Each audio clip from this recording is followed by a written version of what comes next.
completely. I'll read the Fabrizio Romano's tweet. Yeah. Eberechi Eze, keen on Tottenham move, as Palace are informed of his desire to play Champions League football. Obviously, that can be misconstrued because we have Champions League football as well. So, I don't know, the choice of wording is affecting a lot of people online. And I suppose that's what Fabrizio does. That's what news aggregators do. Yeah. They want to spark clicks, spark insight. It's got 6.1 million views. Just that tweet alone. Deal now depends on club-to-club talks, but Spurs are seriously working on it, as reported earlier.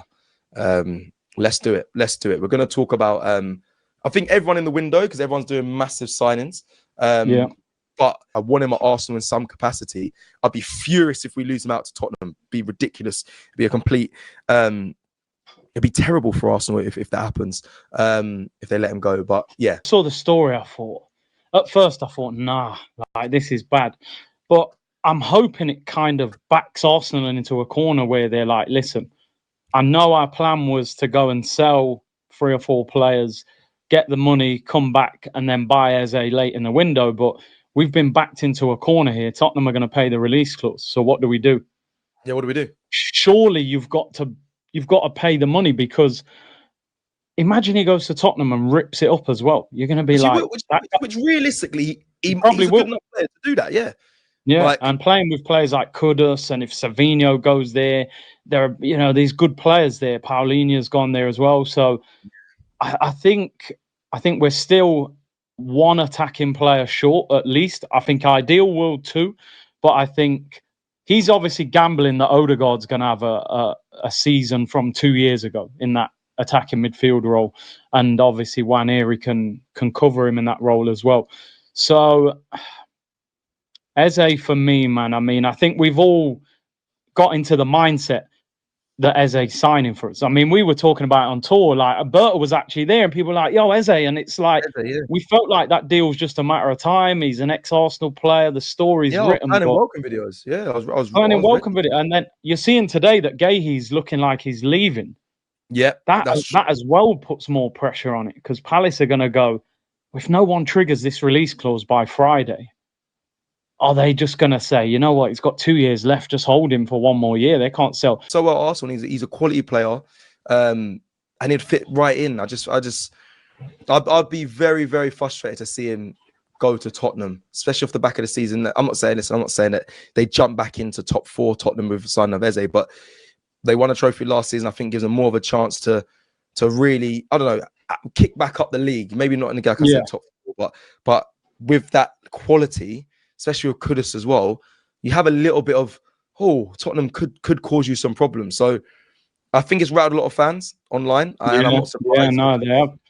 Yeah, they have. And do you know what? I think I don't know. The Eze deal has never felt serious enough to me. No, we haven't even made an offer. We haven't even.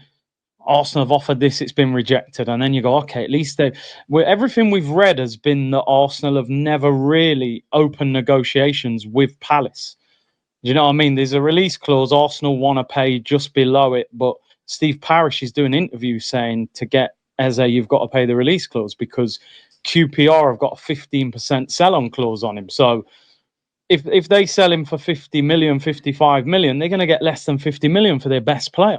So naturally, he's going to say, I need over 60 million to offset that 15%. So we're going to find out now how much Arteta really wants him, because if Arsenal are serious about Eze, they're supposed to say, listen, let's buy him and then recoup the money in the rest of the window. Yeah, but that's me on Eze. Your thoughts with the Tottenham links, and we can talk about everything around it. Like, why would he go to Tottenham on, he's deemed to be an Arsenal fan, so he got released from Arsenal before, but Arsenal is his club. We can talk about that. We can talk about whether would it be money? Will it be, I don't know. I don't know what we would want. I don't know what would make him want to go to Spurs. I don't know. And it could be agency stuff. It could be, again, the Fabrizio tweet could be all just like keen and all that to get clicks and stuff. Yeah. But it has confused me him saying that, he's interested in Tottenham. But your thoughts, Curtis? Well, let me just say a couple of things here. And first of all, I love Eze as a player. And when you asked me about Eze a few weeks ago on this show, I said I would sign Eze, but we still need a left winger. So when everyone was like, do you want Eze or Rodrigo? I said, we need both. Eze does not solve, in my opinion, the left wing problem that we've got. He can play there, but it's not his best position. Why would you sign a player for £68 million and play them in a role that they don't specialise in? That, to me, doesn't make no sense. Eze should be coming to Arsenal to challenge Odegaard, or occasionally to play with 2 10s, and you could play a single DM. So in terms of Eze going to Tottenham, I think Eze would go to Tottenham. And I'll tell you why, because Eze's 27. He's had a very difficult start to his career. We've all seen the journey, released by 5 clubs, ends up in the Championship, gets to Palace. He turns 28 this season. Yeah, he wants the Arsenal move. I'm a boyhood Arsenal fan. I want to go to Arsenal. He's going to be sitting there right now. Window closes in 3 weeks, saying, it's probably time to leave Palace. They've ended up in the Conference League. Gahey's looking like he's going to Liverpool. Palace, they've won a trophy and a Community Shield. It's probably time for Eze to leave. Eze's agent's going to be sitting there going, listen, I know you want Arsenal, but Arsenal are telling me I need to sell players, and Fabio Vieira and Trossard's got to go. And there's no guarantees that Arsenal are going to have that money to sign him in this window. Tottenham have tried to sign Gibbs White for 60 million. The deal collapsed. They haven't bought anyone. So the money's there. There's even talk they're going to pay the release clause before Friday. So now I'm looking at it like this. Either Arsenal have messed up and they've spent all their money and they're now in a situation where they've got to sell to buy, which means they can't get Eze because they haven't got the money until these players go. Or if they have got the money, if Eze is the player that Arteta has identified and said, look, he can play off the left, he can play in the 10, he can play in the 8, he's perfect. We know Arteta loves versatile players.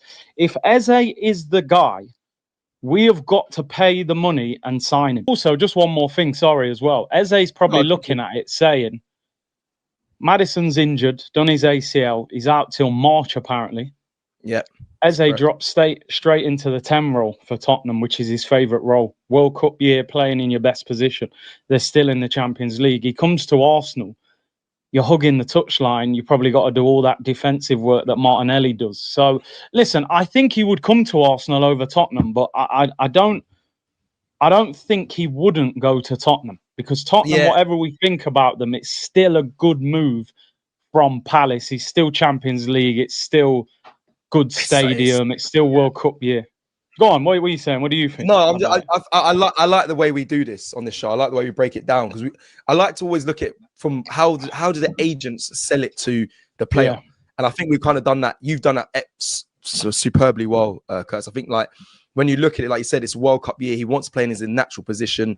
He's definitely got the ability and talent to get into that England side, but he's going to need regular minutes. Maddison going down is a problem, but for them, but not for him. I think that benefits him. I think a lot of people in the chat are right. The minutes are guaranteed for Eze if he goes to Tottenham, and can Arsenal guarantee him those minutes? Personally, I think they can if they get rid of.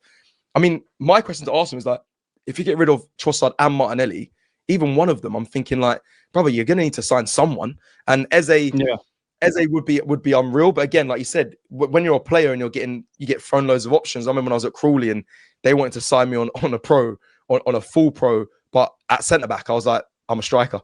And I was like, so when you have other offers and they want to put you in different positions, like you lean towards more, okay, well, what's best for me? What will I enjoy more? Listen, he might have been an Arsenal fan. He may have got released from Arsenal and he said, home is at Arsenal. But when you're getting told you're going to be getting paid pretty good money, because I think they paid a lot of money when Werner was there. Was getting paid a lot of money. I think the wage structure at Tottenham is actually okay, but you can still get. You probably get the same sort of money you'd get maybe potentially at Arsenal. If not, maybe it's a tiny bit less. You're in London, like you said, good stadium, and there's opportunity there. They've now won a trophy as well, which annoys me to say, but that's kind of that hoodoo over. So all that pressure on that, you kind of moves on to, well, what's the next thing? What's the next trophy we can get? So he comes away from all that. It's annoying. I think the agent can actually pitch a pretty good case to go to Tottenham if Arsenal are dilly-dallying, which seems like that's been the case. And listen, I'm fine with Noni Madueke, but then if you lose out to get Eze, people are going to look at Anony Madueke, they'll be like, what are you guys doing? Because I've done the numbers before. I think we're 178 million spent around that money. I've done this many times on shows. Turkish tried to call me out for it. 200 million was the money we had available before the window started. Like you said, we sold Nuno Tavares, but literally for nothing. So we're still around 200 million. We spent 178. So really, that's what, 12 million or 22 million. I hope my maths is right. 22 million left. 22 million left. I mean, to reach the release clause, you're going to need to sell a load more. And we haven't done that. If you want to break even, obviously the Kroenke could actually just dip into their own pocket and get that money themselves. They're likely not going to do that.